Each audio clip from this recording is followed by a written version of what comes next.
Ils veulent trouver leur fortune sous le sabot d'un cheval. Ce sont les élèves du lycée agricole de Ribémont-sur-Ancre, dans la Somme. Ce lycée est le seul établissement du nord de la France à former ses élèves au métier du cheval. Des élèves qui souvent n'avaient aucune attache dans le monde de l'équitation. Un dossier réalisé par Patrice Tédicoloy et Frédéric Borde. On voit, si on reprend l'anatomie du pied, qu'on a première phalange, deuxième phalange, troisième phalange. Alors, scène de classe ordinaire au lycée agricole de la Haute-Somme, sur le site de Ribémont-sur-Ancre. L'un des rares lycées à préparer au métier du cheval. Ici, les jeunes sont paradoxalement issus, majoritairement, du milieu urbain. L'élève qui rentre ici et qui nous dit j'ai envie de travailler dans le cheval sans savoir exactement ce qu'il veut faire, a très peu de chances de ressortir au bout de 4 ans inséré dans la filière.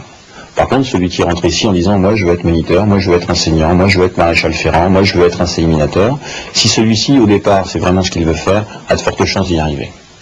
Vincent, élève en première bac pro, est l'exemple type du jeune qui dans sa vie a rencontré l'univers du cheval. Ma mère est enseignante et mon père est collaborateur architecte. Alors, donc c'est un truc qui est arrivé, j'avais 14 ans, je suis parti en randonnée un jour avec des amis. Et en sortant de là, j'ai dit c'est ça que je veux faire, c'est avoir une ferme équestre. Tous certes ne termineront pas ainsi, mais graviteront sans doute dans le tourisme ou de toute façon dans les métiers en pleine nature. Pour exemple, cette classe de terminale BEPA activités hippiques spécialisée dans la randonnée équestre. Les élèves sont en formation, ils sont chargés d'organiser une randonnée d'une semaine afin d'être évalués sur la capacité à mener un groupe en toute sécurité à cheval. Ce sont des épreuves d'orientation. L'orientation est très importante, donc lecture de cartes, se repérer sur le terrain et gestion de la sécurité pour des traversées de route, pour des passages un petit peu délicats en fait. Donc on vérifie leur aptitude à gérer le groupe en toute sécurité et aussi à animer le groupe pour que s'ils sont amenés à travailler dans le milieu, que la clientèle puisse revenir en toute confiance et avec plaisir dans ce centre qui mène des randonnées. Alors Marine, pas du tout issue d'un milieu agricole, hein? Pas du tout, je viens de la région parisienne. Les parents pourquoi? Les parents sont assistantes sociales et conducteurs de travaux. Alors?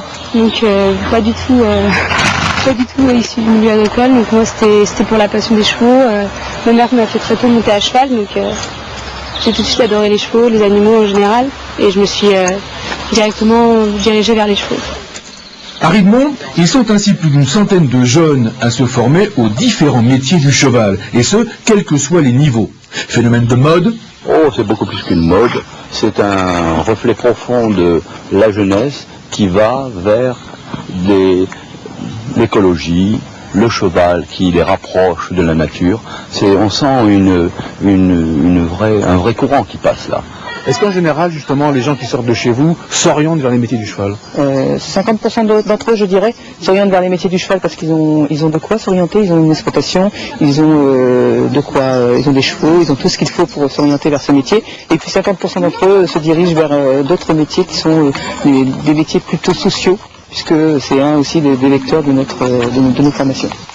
Une chose est sûre, c'est que l'on ne retrouvera jamais ces jeunes dans un bureau.